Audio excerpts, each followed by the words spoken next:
A'udhu billahi minash shaitanir rajim. Bismillahir rahmanir rahim. In the name of Allah, the Compassionate, the Merciful. This is the preface to my book, How to Be a Happy Muslim Insha'Allah.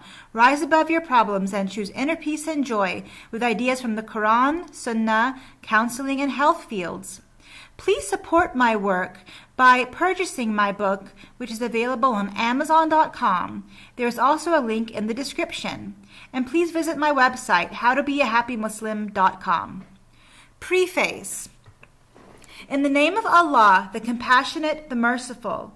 Before you begin the first chapter, I would like to clarify a few points. For the purpose of this book, the term happiness is defined as contentment, inner peace, and inner strength. My intention is that this book can help you to usually feel contentment as a strong, peaceful happiness, as your base, underlying feeling. By maintaining a constant base of contentment, your level of happiness will grow. This book is about how to restore your inner strength, inner peace, and contentment. This book does not mean to say that you should always feel happy.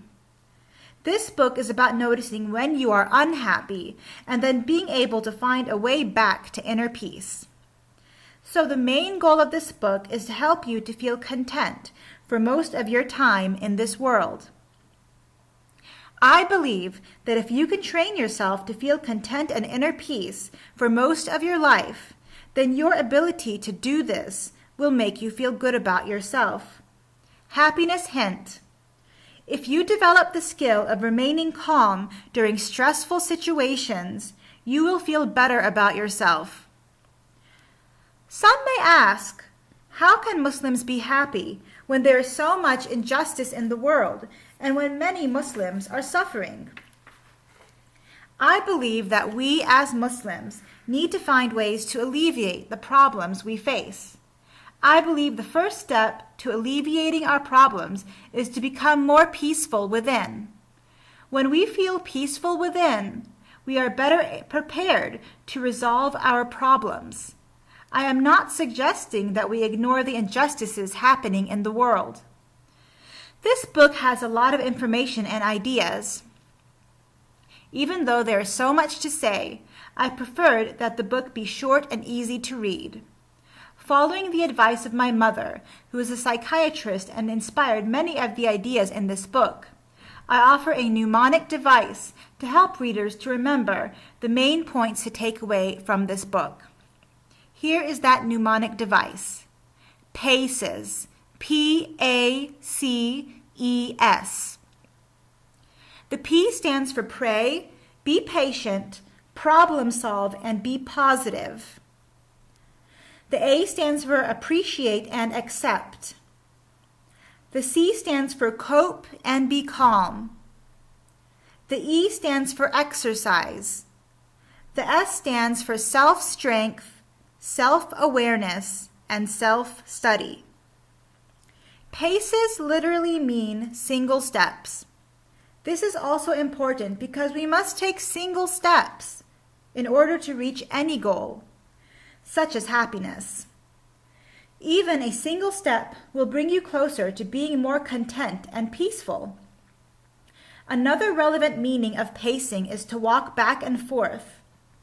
This is important because you must realize that your journey to becoming a happy Muslim will go back and forth. You will feel like you have improved yourself, progressed, and then you will feel like you have regressed, gone backward. This is totally normal. Going back and forth is part of the journey to becoming the best you possible. The phrase pace yourself is also important. Pace yourself means to slow down and to accomplish your goals in steps. Happiness hint. You will succumb to negative emotions sometimes. It's part of the process of learning to be a happy Muslim. Be patient with yourself. Here is a more detailed description of PACES, the main points I hope you will take from this book. P for pray, be patient, problem solve, and be positive. Pray to Allah about any problem you are facing. Be patient when life is not perfect. Be patient with yourself when you are in a bad mood or you've made a mistake. Be patient with your negative feelings, accept that they are there, and patiently find ways to move past them at your own pace. Focus on finding solutions to your problems instead of just focusing on your problems. Train yourself to focus on the positive in every situation. A for appreciate and accept. Focus on what you appreciate in life and in others. Appreciate as much as possible.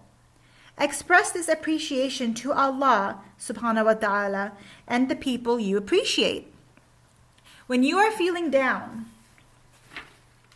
shift your energy and focus to what you genuinely appreciate in life. Accept that life is challenging and it is normal to face hardships and to feel down sometimes. To accept does not mean to approve. It means to understand that we are only human, we are not perfect, and this world is not always easy. C for cope and be calm. Find ways to cope with stress. Find ways that help you to remain calm. The calm that I am referring to is a strong sense of inner peace. E for exercise. Exercise is an excellent way to cope with stress. Exercise is not an option but a must in order to have good health. Daily exercise is best. S for self-strength, self-awareness, and self-study. Trust yourself, value yourself, know yourself. You don't have to be perfect and you don't have to know everything, but you have positive qualities and strengths. Use them. Develop your self-confidence by learning from your life's experiences, both the good and the bad. Self-awareness means that you remember yourself in all situations. Self-awareness means that you are aware of your thoughts, feelings, and actions.